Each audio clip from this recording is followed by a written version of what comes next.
What's up, Addicts? I'm Josh. I'm Michael. And today we're back for Arifureta Volume 7. Yeah.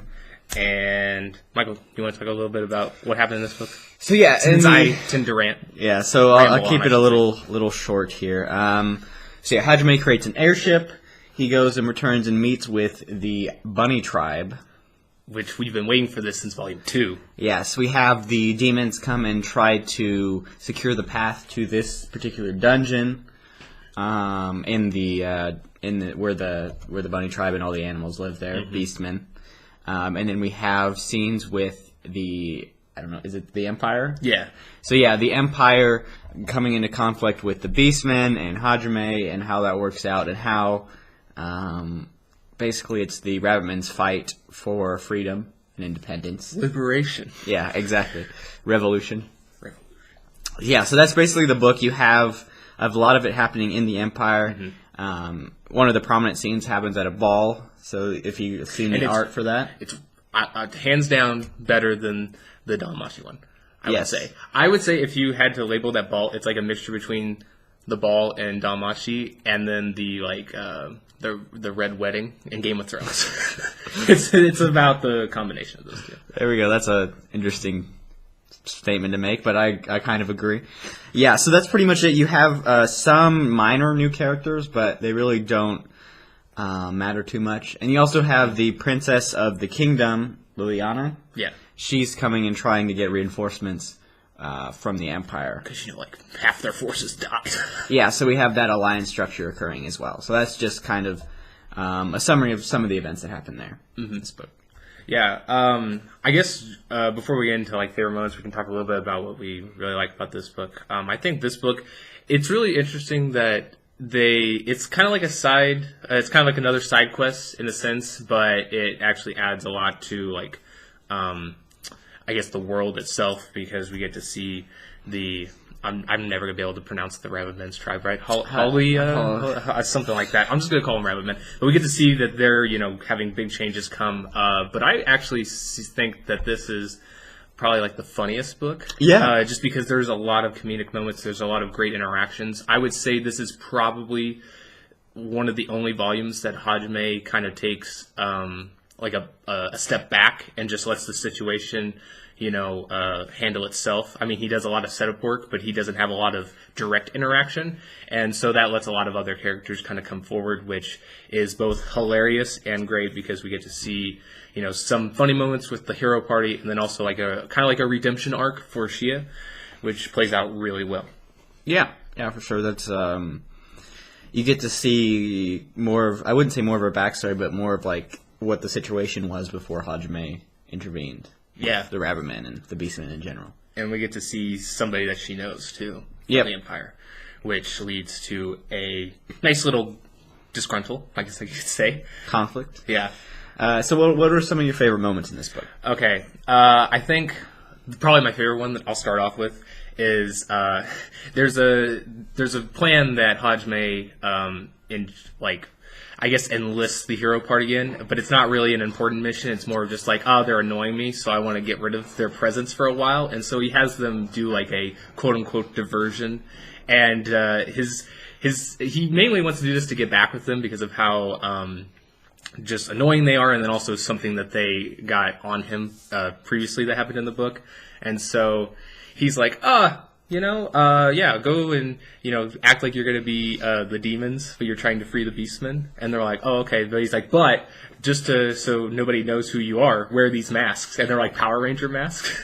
And it's so good because, he gives each one a specific color to represent their, their personality and stuff. And there's a great moment in that scene with him and Shizuku, and he just completely, obliterates her mind. And it's so good.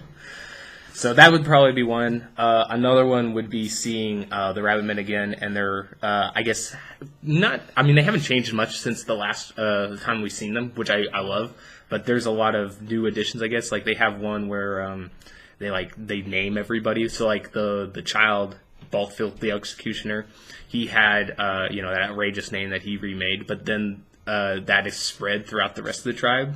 And so they even did that to Hajime, which he absolutely hates and finds super embarrassing. Yep. What about you?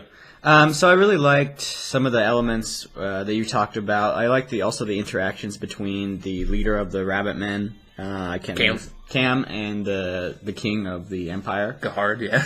Yeah, you have some torture scenes that are pretty great and pretty comedic. And you also have the ending scene where they're having a negotiation of sorts. That's quite interesting. As far as other scenes that I liked so there's some interactions on the airship. That's great. There is the battle between the demons and another group in this book that's great to read about because you get to read it from the perspective of the demons for the most part. It's like really stupid on the demons part all the time because they always underestimate their enemies, but it's hilarious how that plays out. Yeah, it's pretty great. And besides that, I really just like some of the interactions between characters. As Josh said, this is probably the funniest book, and there's a lot of great dialogue in it. Even if there's not a huge objective for Hajime to achieve through his own strength in this book, I think it's a pretty good stopping off point. And as far as resolving the problems in the world per se, it does do that to a certain extent. Yeah, another small interaction I'll just highlight is Hajime and Gahard, because it's the Empire. The main thing that they, I guess, worship or held to the highest respect is strength. And since Hajime is basically as strong as they come, there's a great interaction where Gahard's like, "I want you in my army." Or he's like, "Can you at least make one weapon for me?" He's just like, "No, you have nothing I want." It's like, it's not that he like hates everything. He's just like, "Nah, you don't have anything that I would remotely find interesting." So yeah, I guess kind of wrapping this up, keeping it kind of short. This will be really small or really short if we keep it like this. Michael, what would you give this book? So on the addiction scale. On the addiction, okay, we gotta make a graphic for that.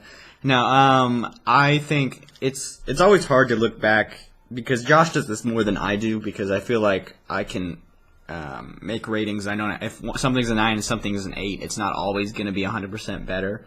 But I do like to keep some consistency there. As far as book 1, I don't think this is as good as book 1.